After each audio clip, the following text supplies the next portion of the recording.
Martin Wolf, thank you for joining this conversation for the benefit both of my students who are reading several of your books and the wider world out there who may see this on my YouTube channel. I know time is short, so let's just jump in. If I understand correctly, the central premise, the central thesis of your superb and timely new book, The Crisis in Democratic Capitalism, is to put it very simply that the coexistence of liberal democracy and free market capitalism cannot be taken as a given, and that it's a very fragile balance. For both those who have read the book, as I have with great pleasure, or are yet to read it, and for my students, could you elaborate a bit on the central thesis and what inspired you to write the book, Martin? Okay, so I would add to your remark about the fragile relationship, which is correct, that nonetheless, they clearly have a historical relationship. That is to say, 250 years ago, let's say, there weren't any democracies in any sense that we would understand the term anywhere, certainly not in any sizable countries. And similarly, there wasn't really free market capitalism anywhere, certainly, again, as we would understand it. For example, capital markets had really hardly emerged. There were no corporations except a few monopoly businesses. The world of the free market capitalism of anything like the last 150 years or so didn't exist. They co-emerged, as it were, and I argue in the book that's not an accident, because they were both born out of something that they share in a very deep way, which is this idea that society should operate without ascribed status, without people knowing, as it were, from the moment of their birth, who they were and where they fitted into the social order. So they were born as aristocrats, they were born as serfs, they were born in the lower classes, and basically they shouldn't aspire to be any different from what they were. And both democracy, and certainly when it became universal suffrage democracy, and capitalism rejects this completely. It's a far more egalitarian creed. But of course, it's also, in these two dimensions, operates in important ways in contradiction. As I point out, capitalism isn't limited to nations. It tends to be transnational by its nature. It's not egalitarian in outcomes. It might promise some sort of equality of opportunity. Lots of poor people have made historically vast fortunes, but that's a rare event, and the outcomes can be wildly unequal. And while democracy, at least in principle, but again, not necessarily in practice, promises equality. So there are tensions between the two, and they're very profound, but they did originate together from something quite radical that they both share. So I call it a marriage of complementary opposites. So they need each other. Capitalism really doesn't operate in highly autocratic regimes, at least not for very long. I think you can see this in China now. Similarly, we don't have any examples, certainly not in the modern age, of genuine democracies that don't have market economies. Absolutely. And if I may just follow up, Martin, yes, indeed, I think you're absolutely right that capitalism and democracy sort of emerged from this sort of, call it classical Anglo-Saxon, Anglo-American liberal political theory. The great writers of that tradition, whom we still read and revere. So there is a symbiosis, but yet a tension. And there's always been sort of a strand of liberal thinking that somehow the two must go together. You find versions of that in Hayek and in Seymour Martin Lipset, the notion that a burgeoning middle class will lead to the birth of democracy, even if you didn't have it before. And yet China, which you mentioned and which we've all written on, seems to give a bit of a light that they are faltering now, as you've written about in recent columns. but yet somehow that sort of that strange mix of sort of state-led capitalism with entrepreneurship, but politics absolutely undemocratic, seems to have carried on for quite a long time, and I find that quite difficult to fathom, really. It is perhaps worth saying that there are some other parallels, though not quite the same. Probably the most interesting is Germany in the late 19th and early 20th centuries, where the state was not, of course, as autocratic and centralized as contemporary China, but it was a monarchy, and the aristocracy and the military were in charge politically, but they encouraged a dynamic economy. Again, I think that's a contradiction that created some big problems. But to come to your point, I think one way of thinking about it, which I don't really discuss in the book, but is the question of the latecomer societies. So capitalism clearly emerged out of the liberal societies you mentioned. I don't think there can be any serious doubt about it. The Netherlands, then England, then America, and other countries in Western Europe. France, for example, was quite significant in the 19th century. But then along came military regimes or autocratic regimes that realized they were getting very weak, economically weak, and therefore militarily weak. And they wanted to do something about this. So they started to imitate, in certain ways, the institutions of capitalism, and they genuinely did so, but with a very substantial amount of state direction. And I think China is simply the most extreme version of that, because the state was so oppressive and so omnipresent. Yeah. But of course, they had so far to catch up. It was such a huge challenge. I think, though, that in the end, the problem that arises for them, they did manage it for 30 years, maybe one say even 40, and it is the most extraordinary growth story in history. So I'm not trying to downplay it. But I think the problem it creates is that it has many dimensions, but the big problem is that the market economy operating in a genuinely lawless environment, an environment without the rule of law, which was not true of Germany, by the way, in the late 19th, early 20th century, a very important difference. The needs for its success a very, very supported government bureaucracy. And in China, the most important level of that is actually the local government. And what then emerges is a sort of symbiosis of the local bureaucracy or the bureaucrats with the capitalist sector. And that corrupts the government. I mean, corruption, as I've remarked many years ago, is the system. Without it, nothing happens. But of course, over time, the emergence of very, very wealthy bureaucrats, it's a well-known reality that the Chinese communist leaders are billionaires. I mean, it's been hidden, of course. The New York Times famously reported on this and got thrown out for its pains, quite predictably. So the point is, the elite becomes corrupted, and the capitalists have to rely on favors from the state for their success. I mean, they can't live without it. And that erodes capitalism. So it erodes the politics and it erodes capitalism. And she represented an attempt to stop the corruption. The price of stopping the corruption, not that he has, is, of course, to stop the economy.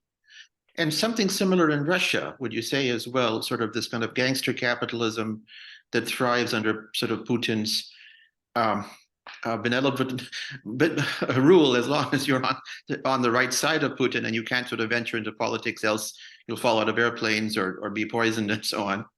Well, I think that the Russians, tragically, for many reasons, never really tried.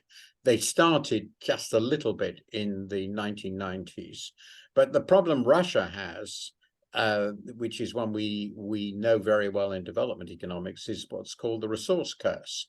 The Russia, unlike, this is crucial, if China is to become rich, it has to exploit its abundant resource, which are people, Labor. the Chinese people. And to do that, they have to allow the Chinese people to innovate and develop new activities because they have no natural resources. It's an extremely resource poor country relative to its population. Russia is the mirror image.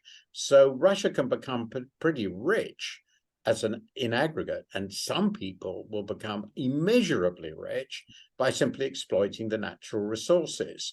And if you allow that to happen, you get enough wealth to support the state and enough wealth to keep the elite happy, then that's what it becomes. So Russia is sort of, to paraphrase, Saudi Arabia with rockets. Yeah. And that, of course, worked pretty well, particularly when the oil price was very high. It does again now, and of course it did in the early 2000s. They had a big problem with the financial crisis. But basically, Russia has never allowed itself to have a properly functioning market economy. There was a time in the late 19th and early 20th centuries when some people hoped that might happen, and there was real progress. And then, of course, the Bolshevik Revolution happened. And then there was a time in the 90s when we hoped a bit, and that was basically killed by the oil boom and the Putin regime and everything that goes around it. So then, in your view, Martin, the Yeltsin years were in some sense lost years for Russia. They failed to really create a capitalist economy at that time. And that's sort of that curse carries on in some way. I wrote about this many times because I was really interested in it then.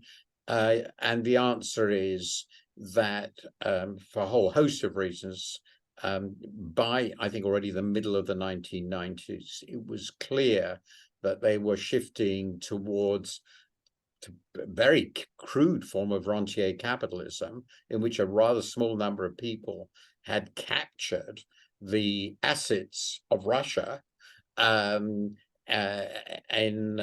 which is an extraordinary phenomenon that such a few small handful were allowed essentially to do that. And I think one way of thinking about Putin and his friends is, before they got into their present mode, is that they saw this and they said, we want some of that. After all, we're the people who ran the power system. Why should you have it? And Putin's deal with the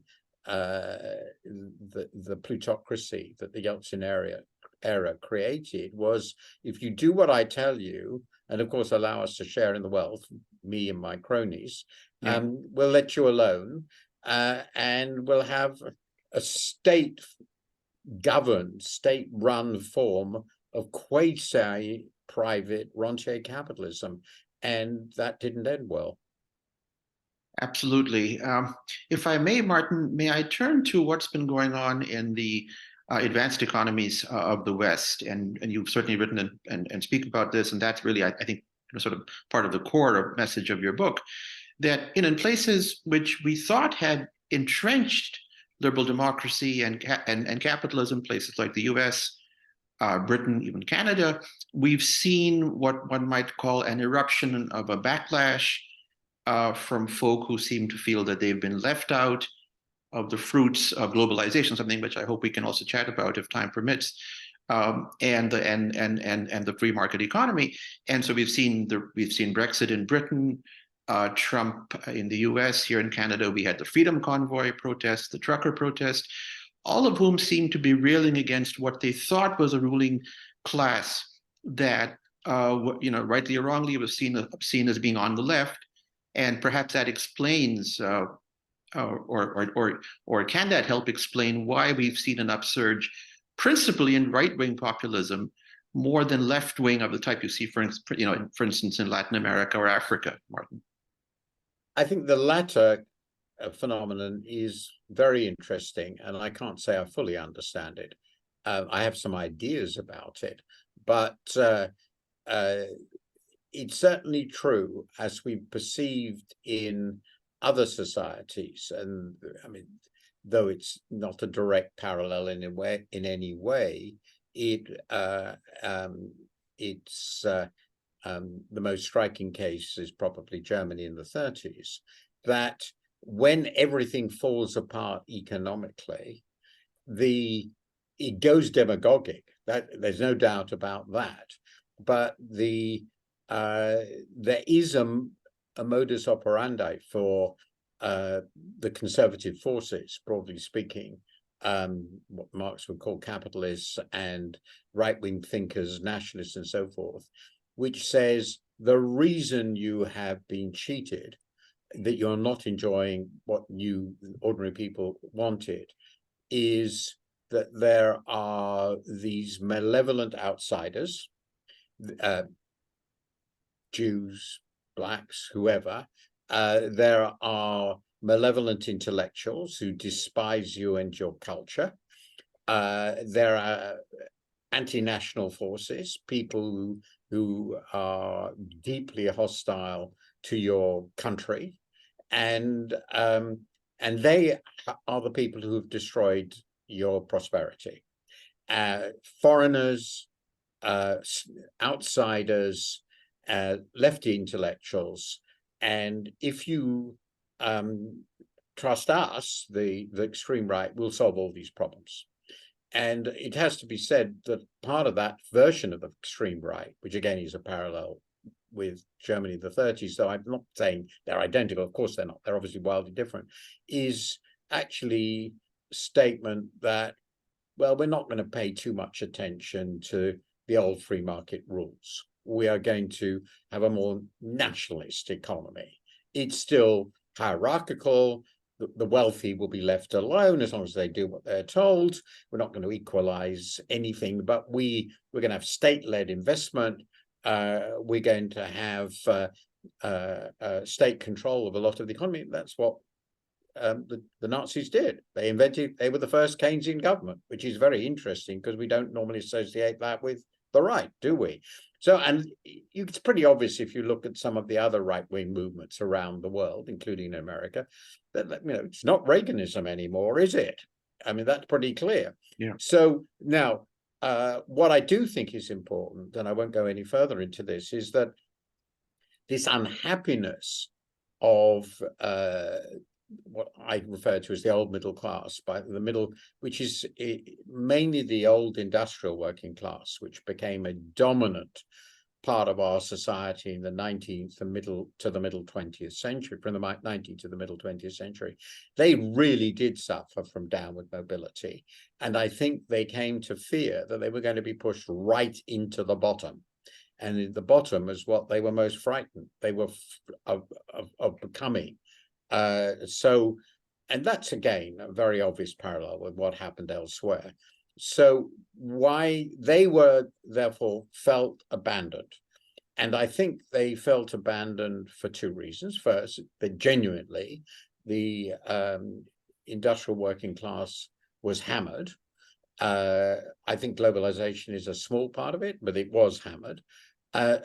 Second, they felt that the parties of the left, and this comes to one reason why the left did so badly, were increasingly being captured by a new and very rapidly expanding class, which we tend to underestimate in significance, which is the university-educated intelligentsia, which dominate many of the new industries, the tech industry, the new finance industry, which have completely different sort of progressive, quote unquote, social values, and rather despise the values and of the old working class and don't really care very much about what they're doing. So the old left parties, that was true of the Labour Party, I think it was true of the Democrats, the Liberals in Canada, I would say, were increasingly dominated by people who these downwardly mobile, perceiving themselves as downwardly mobile working class people, so as fundamentally hostile to them. And unlike, they didn't have a leader like FDR who was able to capture this. And it turned out that the right could produce, for our times, the sorts of demagogues who, and Trump is a particularly talented one, who speaks very effectively to these people by saying, I am a member of the elite, but I really, really am on your side. Yeah. And these people are against you, are traitors, they're subversive. And I think that is an old story, but of course, in modern guise. And it takes a very talented demagogue to do this, but talented demagogues in situations of this kind have always emerged. And as I point out, the first person who made this comment in the history of political thought was Plato. It's 2,500 years old. It's not new. Absolutely. And what's interesting as well, Martin, just to pick up on your comment, is that, for instance, in COVID lockdowns in the US, Canada, and in Britain, ostensibly center-left parties that in theory, should be fighting for workers' rights, were often quite happy to lock down. Maybe that, I'm not going to have to debate that, but it was strange that very few parties tied to labor unions actually said, look, this is going to be very harmful for workers. It could lead to a backlash, to having them fall into precarity. I don't know, what's your sense of that? I think it is true, and I discussed that at some length, that partly for the social reasons I've given, the emergence of this dominant new class in our society of the liberal intelligentsia, partly because of economic change, which I've also discussed, which is linked to the former thing, but is also a bit independent, partly because of cultural change, again, very pronounced feature of our current societies. People felt indeed that they were abandoned, and that they needed somebody to look after them. And part of the problem here was that the left, if you like, the center left, the social democratic left, whatever you would call it, had fully embraced all the things that these people felt they were being victimized by: globalization, mass immigration.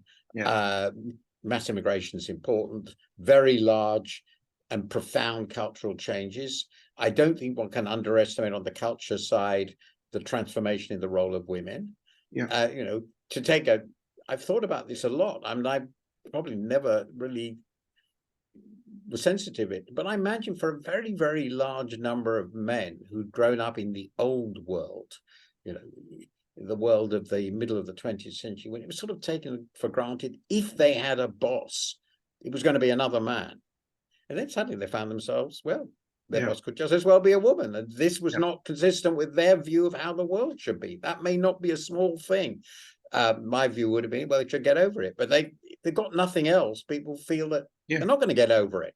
So putting all this together, they felt that the left wasn't on their side. The left didn't have leaders who were like them. Joe Biden is a bit of an exception, very old. But if you think of the leaders of the center left, just take the American case, Clinton and Obama, you couldn't imagine more perfect exemplars of the new intelligentsia. Well, Clinton came from a very poor background, but he was a Rhodes Scholar, went to Oxford, married a super intelligent woman. I mean, he wasn't like them. And Tony Blair, I mean, you couldn't imagine, very successful politician, very charismatic. But he had nothing to do with the old working class. Neil Kinnock actually did. Now, of course, it didn't help. Neil Kinnock with the middle classes, he didn't get their votes. But it meant that the working class was far more loyal to Labour. In the last 20 years, I'm very struck. The working class have basically, not entirely, but very significantly gave up on Labour. And that's because Labour sort of gave up on them. And I think you can see this, the death of social democracy in France, the collapse of the SPD in Germany. Similarly, I mean, the collapse of the center left, which is, I think, a product of all these forces, is profound because they've lost the working class. Exactly, which was in some sense their basic constituency. It was their base. And that, a big part of the Donald Trump's base were people who 40, 50 years ago, when I first visited America and worked in America, were naturally all in unions and all part of the Democratic Party. They were FDR supporters. So this is a very profound change, and I don't think the left understands it. But of course, the economic forces they embrace, and the fact that so many of the intelligentsia were doing so well in tech and all these other activities while the working class were declining, was also very important. It's a combination of powerful forces which we didn't perceive fully at the time. And then I'd argue the financial crisis basically discredited all of that. It was a big shock, and it discredited the whole theme, really discredited that all this is working wonderfully for all of you. The Reaganite optimism just got smashed. If I could follow up on that, Martin, just briefly, I know our time is sort of running out, but my sense is that sort of globalization tout court was blamed, but in fact it was the financial part of globalization that went awry. It wasn't so much the trade part, but yet everyone felt that the whole thing had somehow malfunctioned, and so therefore there's this turn inward. We're now back to industrial policy. But one of the things I find fascinating in the US case is that Trump and Biden are universes apart, but yet on trade policy and industrial policy, there's been a remarkable continuity between Trump and Biden, which perhaps is surprising at one level, but perhaps not at some other level. What's your sense of that? I think that there is a reaction against the market, and the easiest way to react against the market is against the market, as it were, which is really associated with foreigners. So imports are very concrete. Factories closing, that's also very concrete. And you can blame foreigners, just as you can blame the immigrant who you think is taking your job. So it's sort of the immigration and trade are concrete forms of market operation which can be associated with people who are outsiders. And I think that's really, really important. It's also important to remember in the US case, though not true in Britain, and it's much weaker in Britain too, that it's always been a protectionist country. The relatively free trade period, genuine period, was a relatively short period after the Second World War, when America was overwhelmingly dominant. Well, maybe at the best you could say it lasted half a century. I'm being sort of optimistic. We can go into that. But I think it's a natural thing to do. But the key thing is that politically, you can point to somebody who is obviously malevolent because he's a foreigner, and even worse, I fear, if he's Chinese, as responsible for this. The evidence is very definitely against it. If you look at the major transformations, the decline in employment in the in industry, in manufacturing, and in manufacturing industry in the labor force, that's mostly to do with productivity and shifts in demand. The rising in inequality really seems to have very little to do with shifts in the structure of production in this way. It's very much to do with the shifts in technology. There's absolutely overwhelming evidence of skill bias technical change. People demand more skilled workers, and that's clear. But also, of course, it's to do, as you say, both the inequality and the instability with, well, this hideous term, a hideous word, but perhaps we'll use it, financialization of the economy. The financial sector has become dominant. I think it's become in significant measure a rent extraction machine. I discuss that in my book. And so they've shifted a lot of income in society towards the top 1%, 0.1%. And it's added in immense amounts of instability. No doubt, the financial crisis was, that's the subject of my previous book, related to the growth of global capital flows. And there's some very distinguished, very mainstream economists who argue that that's the big problem. The problem is unbridled financial capitalism. And I must say, I think the evidence there is reasonably strong. But of course, here you're dealing with something quite subtle and complex and abstract and remote, something which is associated with really with a small number of people. You can't really understand what, you don't know what they're doing even.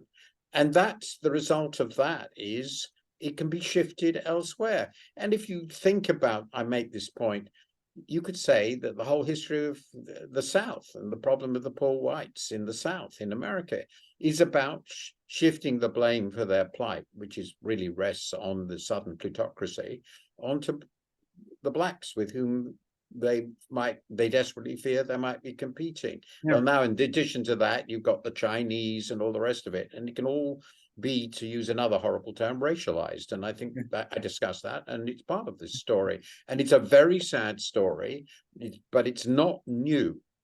And these are the ways in which a form of autocratic, demagogic, anti-democratic right-wing politics can emerge.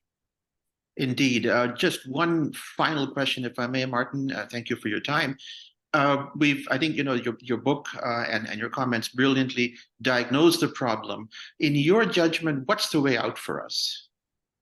Well, I felt I had to provide one, and I've spent many chapters trying to discuss the sorts of reforms which might bring our societies back together again. And I'd call it a New Deal, the obvious why. And I discussed many reforms that might be possible. I don't believe in revolutionary change. I explain why I don't. I have an incrementalist approach, but quite a radical incrementalist approach.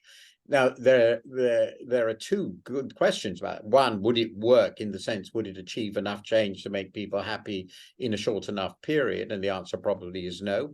But the second, and much bigger, which I only touch upon because it would have involved another 100 pages and it was far too long already, and I already cut a lot of words out of it, is, are the politics ready for this? Are there the leaders and the forces without a political instrument, leverage? How do you achieve these changes? And I suppose I had hoped that left of center politicians will come along with a set of reforms that would change both the reality and the mood sufficiently to make people feel, well, it's going to work. And in any case, democracy is vital, because autocracy is horrible. We know it's horrible. We can see it's horrible if you ever look at it anywhere which has it. We had two terrible prime ministers. We got rid of them in a few months, a year or so ago, and it was all done peacefully. That's quite a good big deal. But anyway, the question is, will that work? Now, I think, though I don't agree with a lot of the detail, I think that's basically what Joe Biden's been trying to do. I think it's what Keir Starmer, if he becomes prime minister here, will try to do. The problem is, it's very difficult to do quickly so people notice. Our media system, which I do discuss, is so warped that it's very difficult to get the news through. We don't have agreed channels which are respectable, which people agree in. So propaganda works incredibly well in shaping how people see things. And of course, the standard bearers in this case, Joe Biden, is obviously very flawed. He's very old. He's not very dynamic. He isn't Franklin Delano Roosevelt, is he? And I mean, it's pretty obvious. And one has to say, as I said, that in democracies, we've known this forever, you need leaders you need charismatic, good leaders. Charisma is always a threat to democracy. That's the demagogic problem. But if the charisma only belongs to the right-wing leaders, they're the sort of ones who get into power. We can see this in many countries. And I'm afraid the center-left has been very, very poor in recent years. I would say in Britain and America since Obama and or Clinton, and certainly since Blair in Britain. in producing leaders who can actually change the conversation. And if you can't change the conversation in a democracy, you can't change anything. Ultimately, it is about persuasion, emotion, capturing people's minds and hearts, showing you know what to do and why. And that's what the great democratic leaders have been able to do, whether in war or in crisis. And what I feel is, where is Abraham Lincoln and FDR when we need them? Well, absolutely. On that note, Martin, many, many thanks for coming on the podcast. It's been a real pleasure to chat with you. It's been a great pleasure. You asked wonderful questions, and I enjoyed it very much. Thank you very much. Thank you very much, Martin. Thank you.